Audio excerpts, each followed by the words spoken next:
So some folks still with a chance of rain tonight. We're not in the clear with this unusual day. Yeah, it was just kind of, it really was all over the place. Like you couldn't commit to any certain form of every time I clothing. thought, I'm going to go out and enjoy the sun. Yeah. And it started raining. Yeah, Okay. and then we had some hail out there, which Right. I give you credit, correctly identified, because a lot of people called it sleet. And I went over to the weather you office said during the there was hail. noon.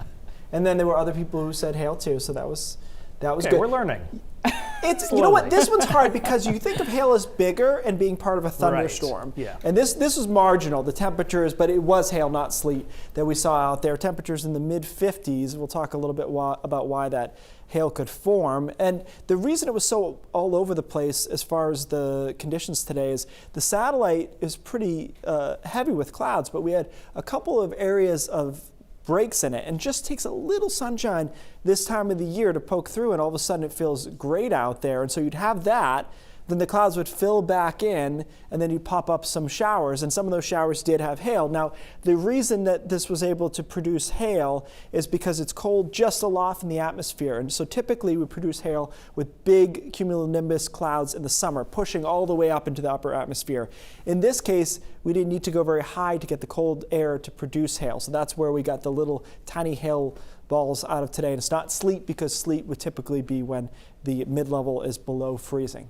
It's a lesson for another day, though. The rest of tonight, the showers die down, and then we go into partly cloudy conditions down into the 30s in quite a few spots by tomorrow morning. And remember, we talked about how tomorrow will be marginally better than today, which was marginally better than yesterday. And so we're slowly improving, but we'll still see quite a few clouds around, some more breaks of sun, and some isolated sprinkles in the afternoon. But I think most of us are dry through the day tomorrow, and then we clear out, and Thursday and Friday look like our best days as we're able to get some more sunshine in here into the upper 50s, a couple of low 60s too. Nothing that's going to knock your socks off like some of last week did, but certainly more spring-like, more pleasant weather to end the work week as opposed to how we started the work week. And we do those decent days Thursday and Friday basically in the absence of any major systems. So Thursday we're in between systems. Friday we try to drag a warm front through, but notice all that real mild stuff just doesn't get in here.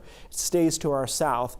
Some good news for the weekend, though. We're watching this front that looks like it'll take until at least midday on Sunday to come through, so we get most of the weekend in before rain starts to move through on Sunday afternoon. So our temperature trend here is pretty quiet. I meant to show the graphic of the snowfall that I showed you guys before, which was after all this, I'm ready to call winter. Obviously, I have been for weeks, and you guys have been pessimistic, but we haven't seen any snow. Pretty much everyone was average this winter, just within 10 inches or so of average. And I was mentioning to Caldwell that we did not have this winter, that sucker punch storm. Right. That really hurts. It makes me want to knock on wood I so know. badly. But I've been saying this for 2 weeks, and you guys have been giving me the same thing. And have you seen anything happen? To be fair, there was hail today. Hail's not winter, though. To me, it's still We're knocking wood anyway. Hail is a summer thing. This is a talk to me for another day. Whatever you have to tell yourself. All right, Keith, thanks so much.